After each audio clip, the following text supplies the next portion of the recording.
Hey everyone, Julian here, and today I'm going to be showing you how to make breakbeat music. You can get this entire project file, samples, MIDI, presets, literally every single thing from this video that you've just heard is available at the top of the description on my Bandcamp for just $5. This really helps support me. Plus, you get a really awesome project file that you can take your tracks to the next level with and really learn from. Thank you so much for all the support, guys. I don't make a whole lot just off of YouTube alone, but with these different templates and sample packs, I'm able to keep going and keep bringing you guys new videos every single day. And yeah, thanks for the support. Let's dive in. So this is what you heard in the intro. We're at 135 BPM. The first thing up here would be the actual breakbeat.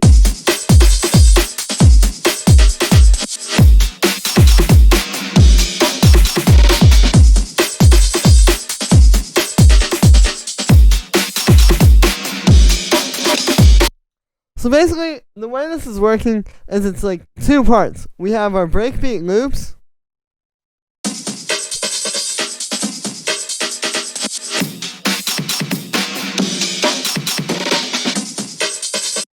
And then we have the actual like drums underneath it all.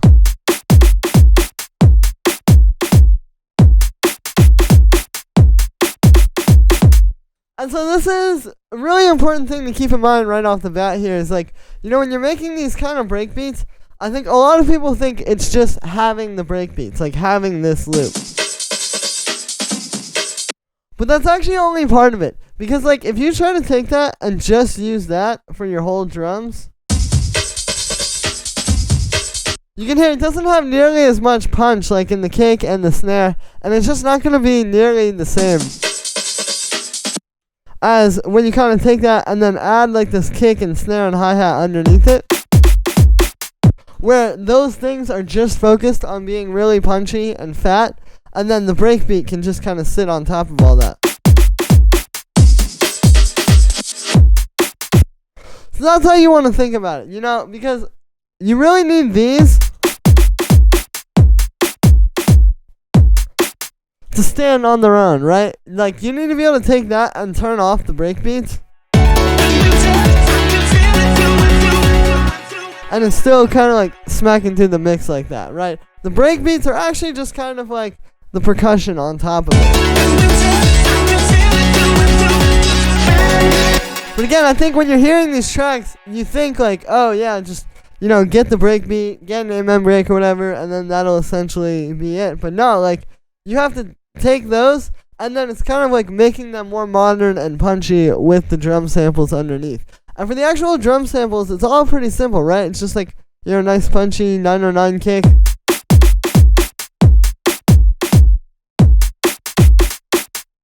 Punchy like drum and bass snare.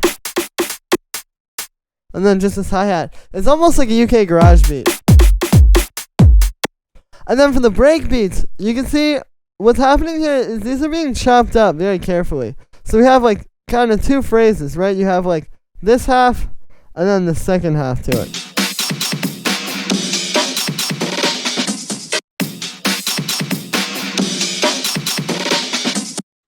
And then you can hear what's happening is it's like these quick cuts, right? So this is actually three different break beats. You can see we have this shoes break, this terrorist amen, and then the stepper amen. All three very different.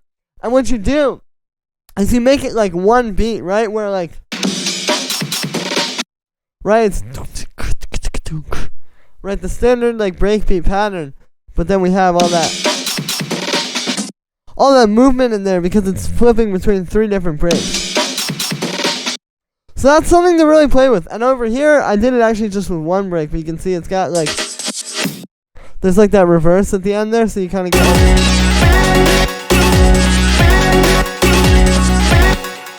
right, like kind of transitions into that next part there. And it's going to make this so much more dynamic and exciting, you know, like to have this.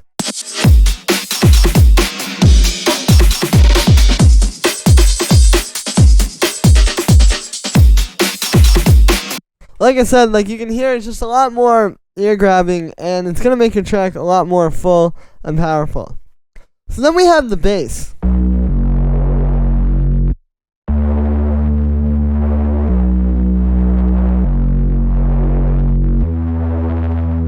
Which is following the chord progression of the track. So we've got D major, B minor, F sharp minor, and then an E major there. You know, pretty simple, just kind of like playing like that. You know, the thing with the bass is if you have this really busy break, you don't want to have a bass that's like like all the plucks and stuff. You want something kind of just longer and held out like this. Because it's going to work a lot better than if we had like a super bouncy bass in here. And this is split across two sounds. So we have this respace and then the sub bass here. So the res is made using wavetable. We have a saw wave with a bunch of unison on there. You can see I also have a low pass filter on that to kind of make it a bit deeper. And then we have a notch filter with an LFO. So that's what's giving you that like.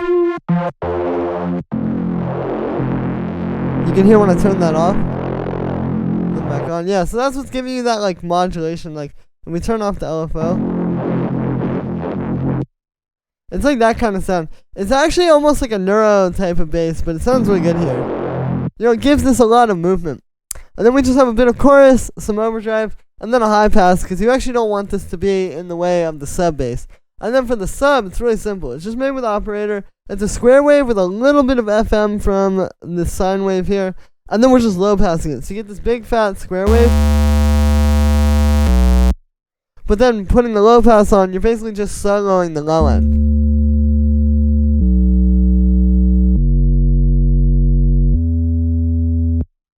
And yeah, then on the group there, so we just have a little bit of drum bass,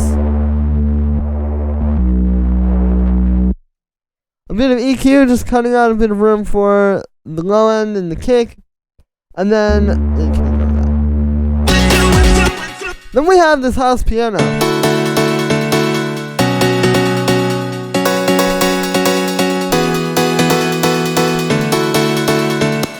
So yeah, we got that super like ravey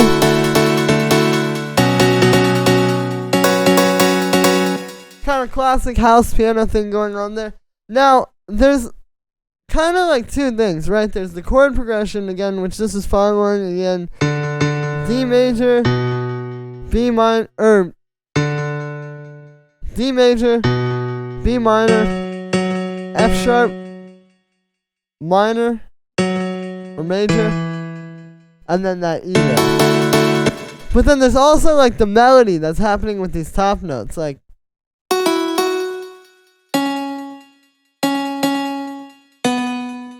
or like over here you're getting like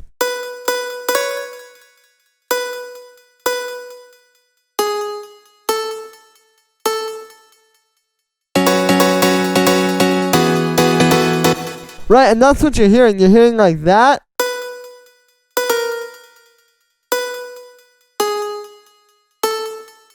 But then that's combined with like, so it's like all these little harmonic things, and that's essentially what creates these kinds of piano patterns. Now for the actual sound here, it's made with a sample of the M1 piano, you know, that classic M1 house piano that you hear in a ton of tracks. I've got a bit of delay and reverb on that. I've also actually got a bit of compression on it to make it a bit stronger. And then finally just an EQ cutting out some low end. Then we have this ARP.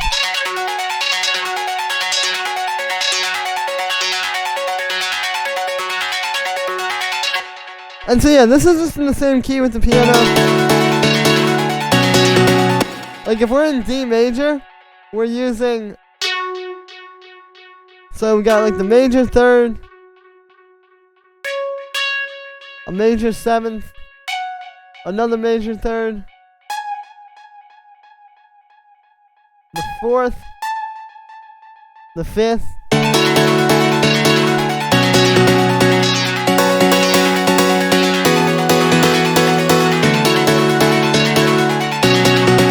again here, it just blends really well with the piano because the piano is very happy sounding. But then this side is obviously super like dark and evil sounding. So the way the sound is made is it's this wavetable patch. You can see it's just a saw wave with a low pass filter, and I've got a little envelope on that. And then just coming right out of the synth, that sounds like this.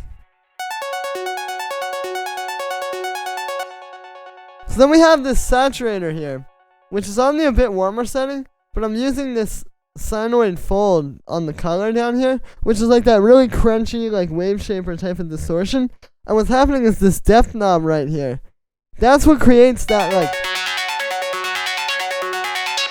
crunchy thing that you're hearing, right? So essentially, what we're doing is we're just modulating that with this LFO. This is a Max for Live LFO here. You can just go under Max for Live audio effect. Yeah, it's right there. You can see that's where I dragged it in from. And then that's just moving that.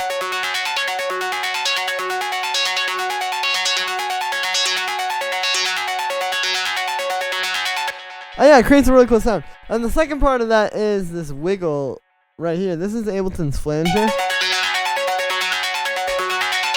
You can hear it just kind of brings it to life a little bit more, makes it a bit wider as well. I've got a bit of delay and then just some reverb. And that's it for the ARP. And then the last thing down here is going to be the vocals.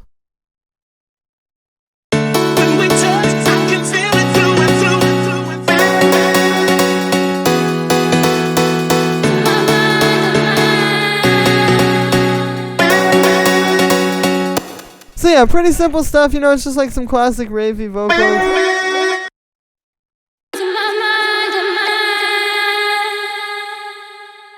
Just really nice and like atmospheric.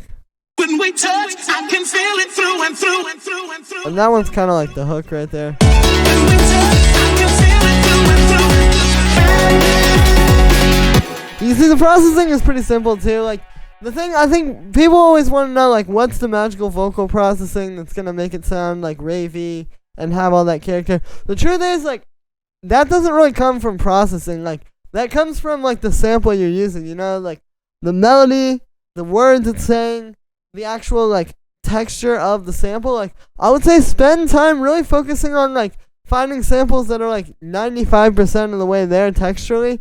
And then, like, add that little bit of drum bus and echo on top to really give it the extra, like, oomph. Rather than finding a sound that's not really got that much character and then wondering why it doesn't sound like Bicep or something like that. Well, it's because these people are looking for samples that already have, like, a lot of characters to them. And then it's like, what can you do with that? It's like you're looking for, like, colors to put on your easel, essentially, if you're painting a picture here, right? It's like, you know, rather than find some color that's like, oh, you know, it'll be okay if I put a little bit of yellow on top of it. It's like, no, find a color that's going to add to the painting that you're already creating, essentially.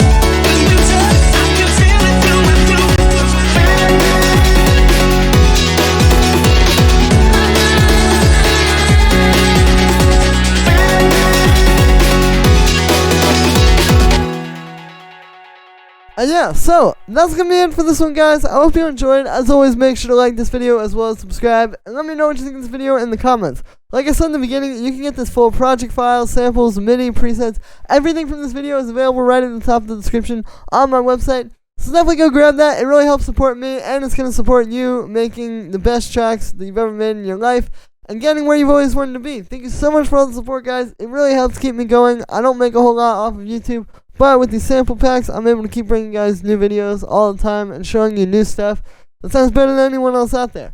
Thank you so much for the support, guys, and I will see you tomorrow with another video.